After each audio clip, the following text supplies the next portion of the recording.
In a book called The Critical Years, Sharon Parks writes about going to Harvard as a new chaplain and ending up at a faculty reception where she felt nervous and out of place. She was sitting in the corner when an older, well-known faculty member came and sat down beside her. He started a conversation, and soon they were talking about his son, who had just started college in another state. The professor talked about how hard it was for him to let the boy go off to school and how much he worried about him. Parks found herself saying, "Oh, well, don't worry. Whatever the worst thing is that you've imagined might happen to him, won't. It will be something else." Looking back on it now, she says it seemed like a stupid thing to say, but he jumped on it right away. "Good," he said, "because I've already decided what the worst thing would be." "Oh, really?" Parks answered. "And what is that?"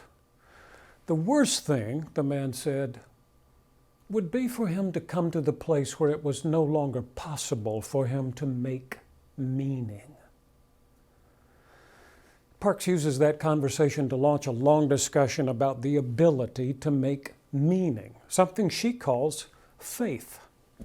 I talk about this regularly in the new members class I teach at my church.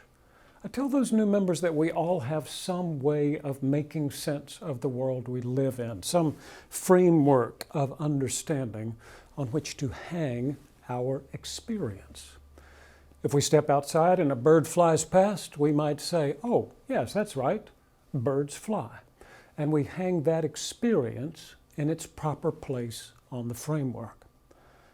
But if we step outside and a cat flies past, we don't know what to do. We either, one, reject the experience out of hand, that didn't really happen, or two, we invent a sensible explanation. That cat wasn't really flying, someone just threw it across my field of vision. Or three, we reconstruct our framework of understanding to include flying cats. But in each case, our brain is working to make sense of something that appears to be nonsense. It has to. Because when we can no longer make sense of our experience, we can no longer function in the world. When Sharon Parks uses the word faith to identify this meaning-making ability, she uses it in a broader sense than we usually do. She would say that even the atheist has a faith, a framework on which to hang his experience. She would only add that in his experience there is no evidence of a good and loving God. In fact, his experience of the world leads him to just the opposite conclusion. How could a good and loving God allow all the violence and hatred that exist in the world, he argues? How could a good and loving God allow something like the Holocaust? And because there aren't really any good answers to that question, he rejects the idea of God completely and constructs a framework of understanding that does not include the supernatural. And for the atheist, at least, it makes a lot more sense to look at the world that way than to imagine a God who won't rescue his own people from annihilation. A godless world fits his experience. It becomes his faith. Not to say that he's right about that. There is another way to look at the world, and it's the way the Bible looks at it.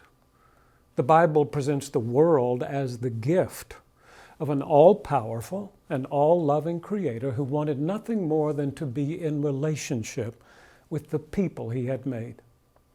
When they rejected him the first time, he decided to start over again. He flooded the world and saved one man who had found favor in his eyes.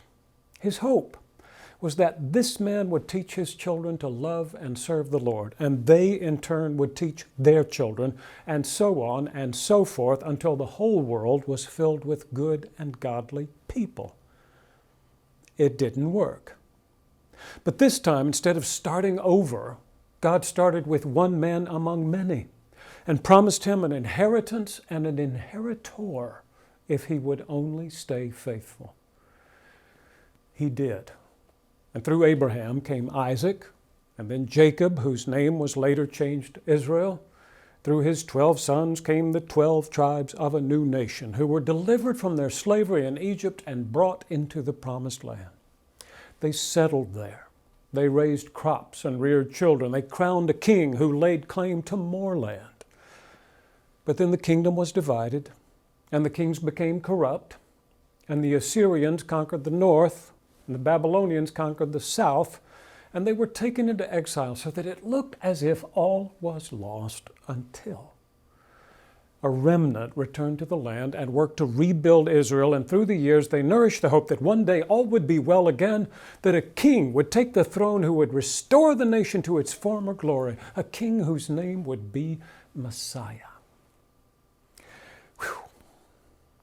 That biblical faith is the faith the disciples were living with. That's the way they made sense of the world. And the reason they were so excited is that they believed Jesus was that king. As they followed him around, as they witnessed his mighty works, they became more and more convinced that he was, in fact, the one they had been waiting for all those years. And when Peter came right out and said it, "You're the Messiah," Jesus did not deny it. That's when the disciples began to get really excited. If Jesus was, in fact, the long-awaited Messiah, then all their dreams were about to come true. He would march into the city of Jerusalem, get rid of those meddling Romans. He would drive them out of the country and take his place on the throne of his ancestor David. And then, of course, there would be places of privilege for all those who had stuck with him through his long campaign. There would be thrones to his left and thrones to his right. Now, if this were your framework of understanding, can you see how you would have no place to hang the idea of a crucified Messiah? When Jesus announced that he was going to Jerusalem, you would think, yes, Jerusalem, the royal city where the throne of David is, where the Messiah will begin his reign. It all made perfect sense. But when he began to talk about being handed over to the chief priests and scribes, when he began to talk about being condemned to death, when he began to talk about being mocked and flogged and killed, well, it was like watching a cat fly past. The disciples had to, 1, reject the comment out of hand. He didn't really say that. 2, invent a sensible explanation. It's just a figure of speech. Or 3, reconstruct their framework of understanding to include a crucified Messiah, something they just could not do. And so they opted for one of the other explanations and went forward with their assumptions of impending glory. We need to be careful not to judge them too quickly or too harshly. It is a difficult thing to alter the framework of your understanding, and it is always a risk. While you are reaching across the empty space to put a new girder in place with a wrench in one hand and a bolt between your teeth, the whole thing could collapse. And you know what that means, right? The definition of insanity is not trying the same thing over and over again in the hope that you will get a different result, as Albert Einstein once joked. The definition of insanity is the inability to make meaning, which is a far more serious thing. And without a framework of understanding, you can't do it. You can't make sense of your world anymore. That's what this professor was so afraid of in Sharon Parks' story, that his son would come to the place where it was no longer possible for him to make meaning, that his framework of understanding that his father had helped him build through the years would be torn down by those who weren't nearly so thoughtful or careful. They might put up another rickety framework in its place, or leave the boy standing in the wreckage of the old one. When you can't make meaning anymore, then every experience is a flying cat experience, and you just go crazy. You come unglued. Maybe it would be better not to take that risk. Maybe it would be better to leave things just as they are. It is under those circumstances that James and John come to Jesus just after he has told them for the third time that he is going to suffer and die. "Teacher," they say, ignoring his last comment, "we want you to do us a favor." "What is it?" Jesus asks, his mind on other things. "When you come into your glory," they ask, "could we have the thrones on either side of you, the ones on the left and the right?" And Jesus stops in the road and stares at them. Are they insane? Didn't he just say he was going to suffer and die in Jerusalem? Haven't they heard anything?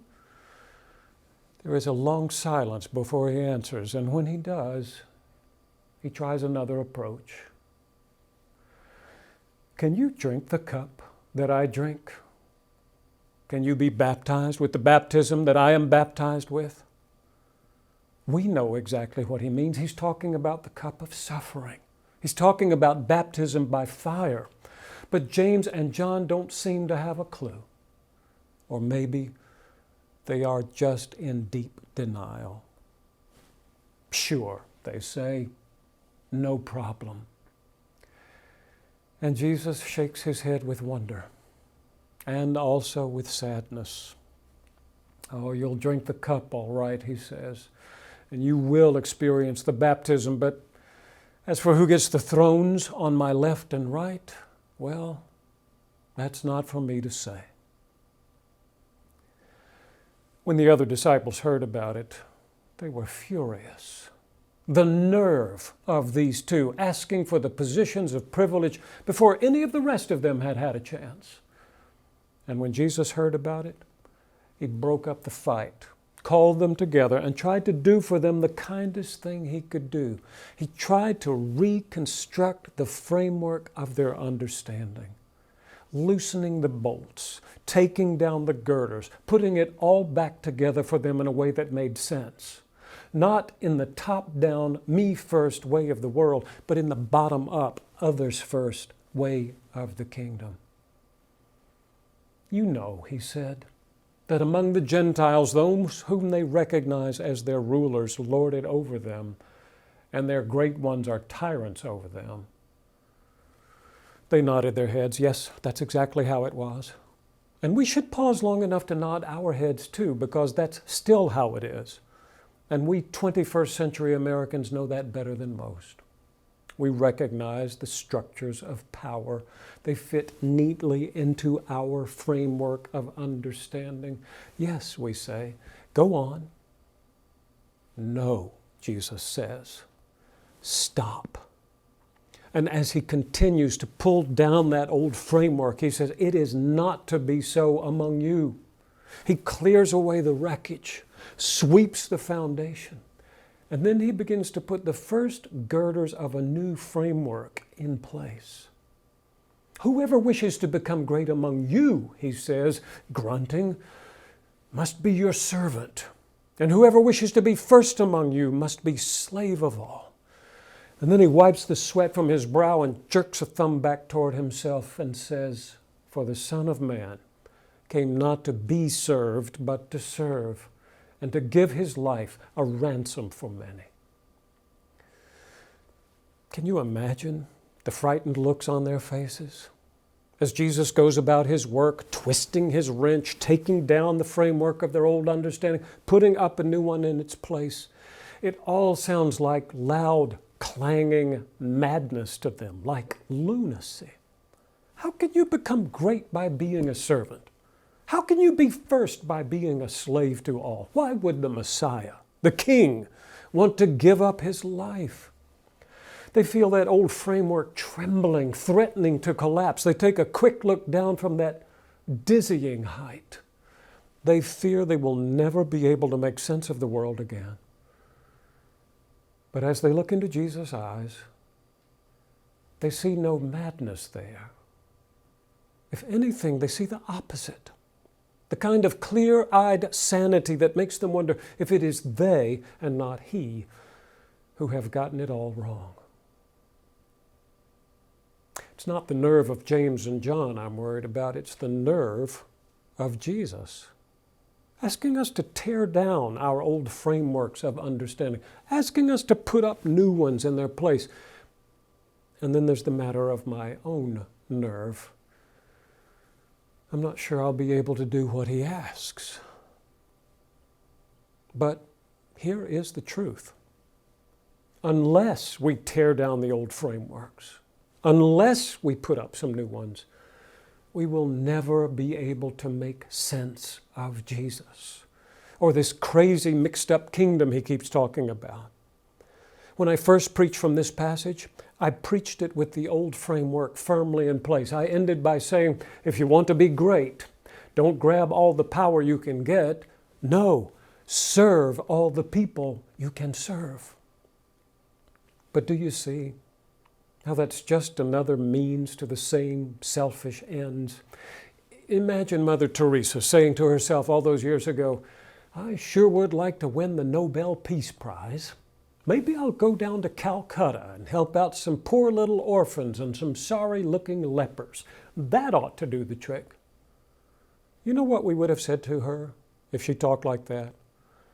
We would have said, that's crazy. Maybe just crazy enough to work. But that's not what she did. She didn't listen to us. She listened to Jesus. She believed him when he talked about lastness and leastness. She followed the example of the one who came not to be served, but to serve. One girder at a time, she took down the framework of the world's understanding and put up the framework of the kingdom until serving orphans and lepers was the only thing that made sense. When she talked about it, she sounded a little bit crazy. But those people who looked into her eyes did not see madness there. If anything, they saw the opposite. They saw the kind of clear-eyed sanity that calls all our previous assumptions about greatness into question. The nerve of that woman, proving that it can be done. The nerve of Jesus, asking us to do it. And now he only wonders if we will have the nerve.